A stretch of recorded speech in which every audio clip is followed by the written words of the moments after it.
नमस्कार दोस्तों, स्वागत है आपका एक बार फिर से बीएससी सेकंड ईयर की केमिस्ट्री क्लास में।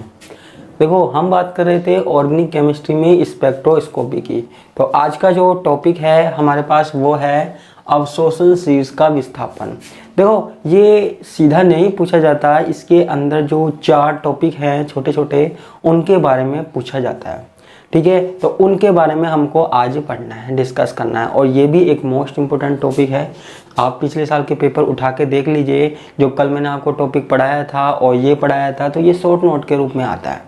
जो कल मैंने आपको ऑक्सोक्रोम, क्रोमोफोर के बारे में बताया था ना पिछली क्लास में, वो, और उसके अलावा ये जो आज का टॉपिक है इसके अंदर शॉर्ट नोट आएंगे, वो एक साथ आते हैं शॉर्ट नोट में। ठीक है, तो आज की बात हम करते हैं। देखो, अगर देखो किसी अणु में, देखो हमारे पास कोई यौगिक है, कोई अणु है, ठीक है, हमारे पास कोई यौगिक है। अब मान लीजिए कोई यौगिक है, किसी अणु में अन्य परमाणु अथवा समूह के प्रवेश से, परमाणु अथवा समूह, इधर ही लिख देता हूं, समूह के प्रवेश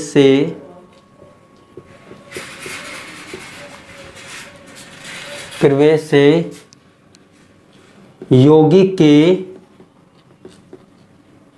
स्पेक्ट्रम में परिवर्तन आ जाता है, परिवर्तन आ जाता है, परिवर्तन आ जाता है। हमारे पास कोई अणु है, ठीक है, यौगिक के स्पेक्ट्रम में परिवर्तन आ जाता है। हम बात कर रहे थे यूवी स्पेक्ट्रम की। देखो हमारे पास क्या है, हमको क्या है, ग्राफ खींचना है। ठीक है, हमको क्या है, स्पेक्ट्रम बनाना है। देखो, अब जो स्पेक्ट्रम खींचता है, यानी कि जो ग्राफ खींचता है, वो लैम्बडा के बीच में और एप्सिलॉन के बीच में खींचता है। लैम्बडा और एप्सिलॉन के बीच में हमारे पास ग्राफ को हम खींचते हैं। ठीक है, लैम्बडा आपको पता है क्या है, तरंग दैर्ध्य है, तरंग दैर्ध्य है, वेव लेंथ है। ठीक है, और ये जो एप्सिलॉन है वो मैंने आपको बताया था जब मैंने आपको बीएल लैम्बर्ट का नियम बताया था। अगर आपको याद हो, शायद याद नहीं होगा क्योंकि हमने पढ़ा नहीं। जब मैंने आपको बीएल लैम्बर्ट के बारे में बताया था तो वहां पे एक स्थिरांक निकाला था एप्सिलॉन। एप्सिलॉन क्या था, मोलर अवशोषणांक था, मोलर अवशोषक था। ठीक है, मोलर एब्जॉर्प्टिविटी।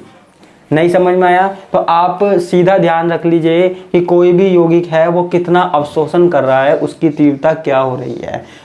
एप्सिलॉन को आप मान लीजिए अवशोषण की तीव्रता, है ना, यानी कि कितना अवशोषण किया किसी पदार्थ ने। ठीक है, तो अब हमारे पास कोई यौगिक है, उस यौगिक में कोई परमाणु को प्रवेश करवाएं, नए परमाणु को जोड़ दें या नए समूह को जोड़ दें, तो स्पेक्ट्रम में परिवर्तन आ जाता है। जैसे मान लीजिए ये स्पेक्ट्रम है, ठीक है, अगर हमने कोई नया समूह जोड़ दिया तो होता क्या है, ये स्पेक्ट्रम जहां पहले ये बन रहा था वो हो सकता है यहाँ बनने लग जाए। ठीक है, या फिर ये पीछे की तरफ आ जाए, या फिर थोड़ा ऊपर चला जाए, या फिर थोड़ा नीचे आ जाए। ठीक है, तो ये 4 चीजें होती है हमारे पास।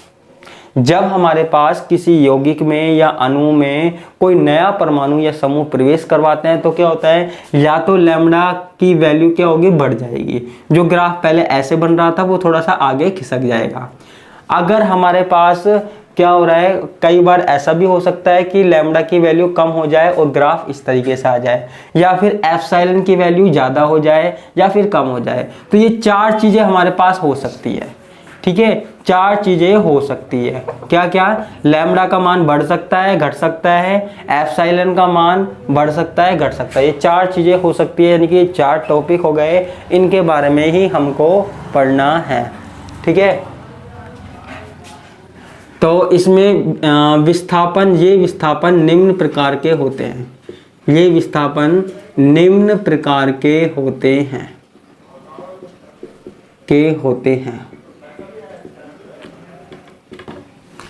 अब हमें ये विस्थापन पढ़ने हैं, यानी कि स्पेक्ट्रम में कौन कौन से विस्थापन आए उसके बारे में पढ़ना है।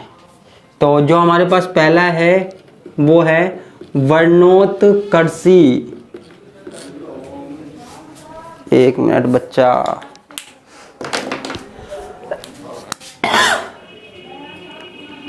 वर्णोत्कर्षी विस्थापन, या इसको हम बैथोक्रोमिक शिफ्ट भी बोलते हैं। क्या बोलते हैं? बैथोक्रोमिक शिफ्ट भी बोलते हैं। वर्णोत्कर्षी विस्थापन या बैथोक्रोमिक शिफ्ट। ठीक है, अब देखो यहां पे क्या होता है, हमारे पास मान लीजिए ऐसा स्पेक्ट्रम है। ठीक है, ये हमारे पास किसी अणु का ऐसा स्पेक्ट्रम है, और मान लीजिए हमने कोई अन्य परमाणु प्रवेश करवा दिया किसी अणु में, तो उसका जो स्पेक्ट्रम है वो अब क्या बन रहा है? आगे की तरफ बन रहा है। क्या बन रहा है? आगे की तरफ बन रहा है, यानी कि जो तरंग दैर्ध्य था वो आगे की ओर खिसक गया।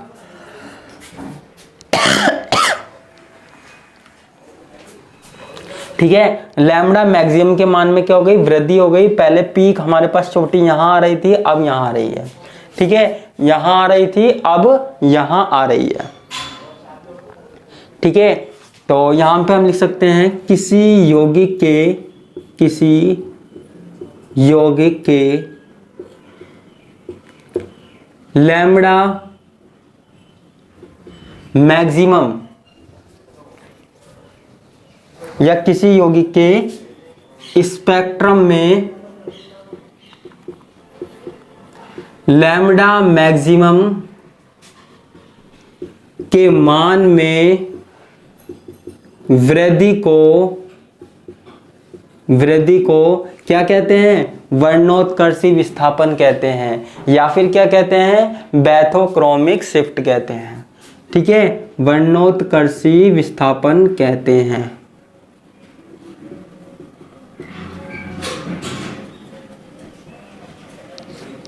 वर्णोत्कर्षी विस्थापन कहते हैं।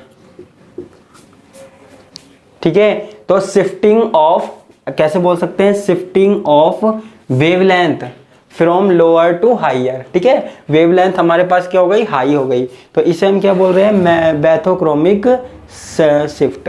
देखो जब हम इधर की तरफ बढ़ते हैं, तो इधर की तरफ बढ़ने का मतलब क्या होता है कि ये तरंग दैर्ध्य किसकी तरफ बढ़ रही है? लाल रंग की तरफ बढ़ रही है। इधर की तरफ लाल रंग होता है, इधर की तरफ क्या होता है? नीला रंग होता है। ठीक है, तो लिख सकते हैं लैम्बडा मैक्सिमम के लाल रंग की ओर खिसकने के कारण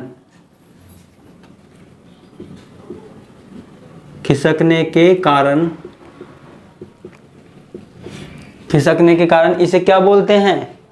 इसे रेड शिफ्ट भी बोलते हैं। इसे रेड शिफ्ट कहते हैं।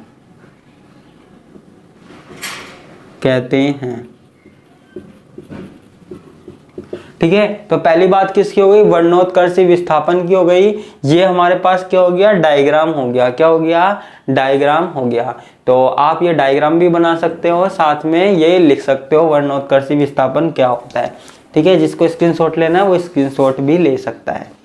ठीक है, अब मैं इसको मिटा देता हूं।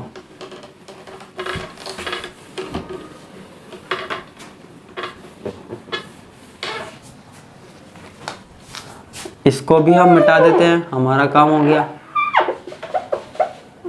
ठीक है, सारे डायग्राम में अलग अलग है, मैं थोड़ा सा चेंज करके बना दूंगा, कभी आप उसी डायग्राम में चेंज करो। आपको तो चारों डायग्राम अलग अलग बनाना है। दूसरा हमारे पास क्या है? वर्णोपकर्षी विस्थापन। ठीक है, या फिर इसको क्या बोल रहे हैं? Hypsochromic hypsochromic shift. ठीक है, अब इसमें क्या होता है? हाइप्सोक्रोमिक शिफ्ट में देखो नाम से ही पता लग रहा है वर्णोपकर्षी। ठीक है, ऐसा कोई समूह है, परमाणु है, जिसको प्रवेश कराने पर जो हमारे पास स्पेक्ट्रम है वो कहाँ? वो कम तरंग दैर्ध्य की ओर विस्थापित हो जाता है। ठीक है, यानी कि लैम्ब्डा का मान है, जो लैम्ब्डा एम की वैल्यू है वो क्या हो जाती है, कम हो जाती है। तो लैम्ब्डा मैक्सिमम के मान में कमी को, लैंग्वेज तो आप लिख सकते हो, मैंने पहले वाले में लिखवा दी। लैम्ब्डा मैक्सिमम के मान में कमी क्या कहलाती है हमारे पास, हाइप्सोक्रोमिक शिफ्ट कहलाती है। क्या कहलाती है, हाइप्सोक्रोमिक शिफ्ट कहलाती है, या वर्णोपकर्षी विस्थापन कहलाती है। ठीक है, हाइप्सोक्रोमिक या हिप्सोक्रोमिक भी बोलते हैं ना, नाम इनके एक जैसे हैं, है ना, हिप्सोक्रोमिक शिफ्ट। ठीक है, वर्णोपकर्षी विस्थापन। तो यहाँ पे हमारे पास कौन सा कलर होता है, इस तरफ नीला कलर होता है। ठीक है, तो नीले कलर की ओर विस्थापन होता है, नीले रंग के और विस्थापन के कारण इसे ब्लू शिफ्ट भी कहते हैं, ब्लू शिफ्ट भी कहते हैं। ठीक है बच्चा,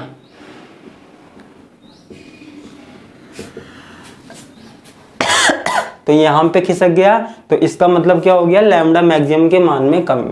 लैम्ब्डा मैक्सिमम के मान में अगर वृद्धि हो तो वो बैथोक्रोमिक शिफ्ट, और इसमें हो तो ये हाइप्सोक्रोमिक शिफ्ट या हिप्सोक्रोमिक शिफ्ट बोलते हैं, या वर्णोपकर्षी विस्थापन भी बोलते हैं। ठीक है, किसी भी तरीके से आप बोल लीजिए, बात एक ही है। ठीक है, तो ये हमारे पास क्या हो गया, दूसरा हो गया। इसको भी आप अपनी लैंग्वेज में लिख सकते हो, 2 लाइन ही लिखनी है आपको, है ना। लैम्ब्डा मैक्सिमम के मान में कमी और नीले रंग की ओर विस्थापन, 2 लाइन ही है, ज़्यादा आपको मैं मेहनत नहीं करवाऊंगा। मैंने पहले ही कहा था स्टार्टिंग की क्लास में कि हम बनेंगे आलसी, मतलब काम तो करेंगे अच्छा, लेकिन करेंगे इतना लिमिटेड करेंगे, कितना लिमिटेड, ऐसा काम करेंगे ज़्यादा मेहनत भी ना करनी पड़े और नंबर भी अच्छे आ जाए, ऐसा काम करेंगे। ठीक है बच्चों, अब देखो आगे की बात करते हैं। आगे हमारे पास क्या है, 2 तो हो गए हमारे पास, है ना। तीसरा हमारे पास क्या है, तीसरा हमारे पास क्या है, हाइपरक्रोमिक शिफ्ट, हाइपरक्रोमिक शिफ्ट,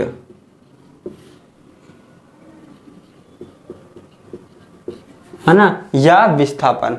देखो मैं तो एक बात कहूंगा, आप हिंदी वाले नाम पे ध्यान मत देना, क्योंकि एग्जाम में जो पूछे जाते हैं वो इंग्लिश वाले नाम से ज़्यादा पूछे जाते हैं, इसलिए आपको दोनों ही ध्यान रखने हैं, है ना। इंग्लिश वाला नाम ध्यान रखो तो ठीक है।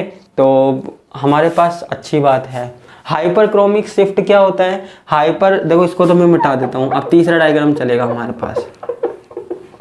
ठीक है, यदि हमारे पास किसी यौगिक में ऐसा परमाणु अथवा समूह प्रवेश करवाया जाए जिससे हमारे पास जो एप्सिलॉन है ना, इसके मान में क्या हो जाए, वृद्धि हो जाए। ठीक है, जहां पहले हमारे पास इस तरीके से स्पेक्ट्रम आ रहा था, अब वो इस तरीके से आना चाहिए। ठीक है, किस तरीके से आना चाहिए, इस तरीके से आना चाहिए। ठीक है, तो क्या बोल सकते हैं, किसी यौगिक या अणु में किसी परमाणु अथवा समूह के प्रवेश से, परमाणु अथवा समूह के प्रवेश से अवशोषण की तीव्रता के मान में, अवशोषण प्रवेश से अवशोषण की तीव्रता के मान में वृद्धि को क्या कहते हैं हम, हाइपरक्रोमिक शिफ्ट कहते हैं। क्या कहते हैं, हाइपरक्रोमिक शिफ्ट कहते हैं, शिफ्ट कहते हैं। ठीक है, यानी कि जो एप्सिलॉन का वैल्यू है वो ज्यादा हो जाएगा, यानी कि स्पेक्ट्रम जो यहाँ आ रहा था वो अब क्या आएगा, यहाँ आएगा, इस तरीके से आएगा। तो इसे हम क्या बोलते हैं, हाइपरक्रोमिक शिफ्ट बोलते हैं। ठीक है, अच्छा दूसरा भी इसके बाद बता देता हूं। एक हमारे पास होता है हाइपोक्रोमिक शिफ्ट, हाइपोक्रोमिक शिफ्ट। ठीक है, अब ये क्या होता है,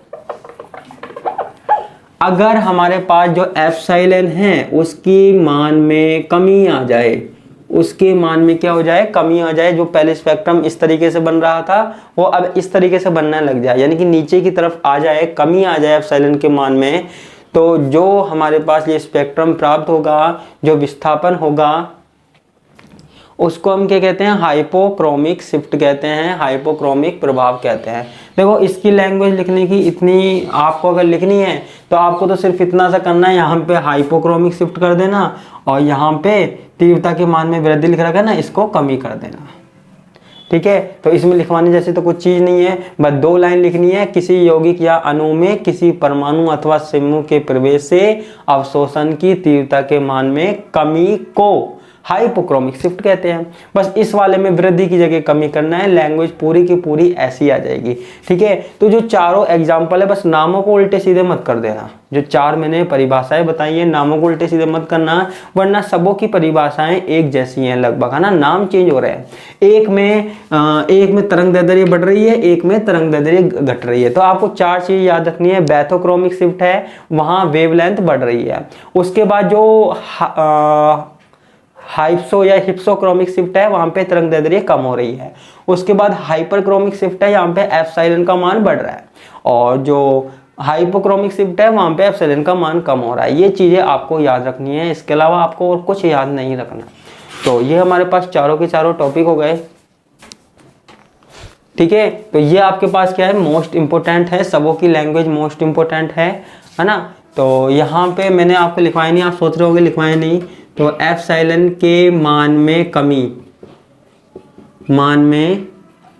कमी को हाइपोक्रोमिक शिफ्ट कहते हैं। बस लिख दिया। ठीक है, तो ये हमारे पास क्या हो गई, शिफ्टिंग की बात हो गई, किस प्रकार शिफ्ट होते हैं। तो आज की क्लास में इतना ही, बाकी का हम देखेंगे नेक्स्ट क्लास में। धन्यवाद, नमस्कार, बाय बाय।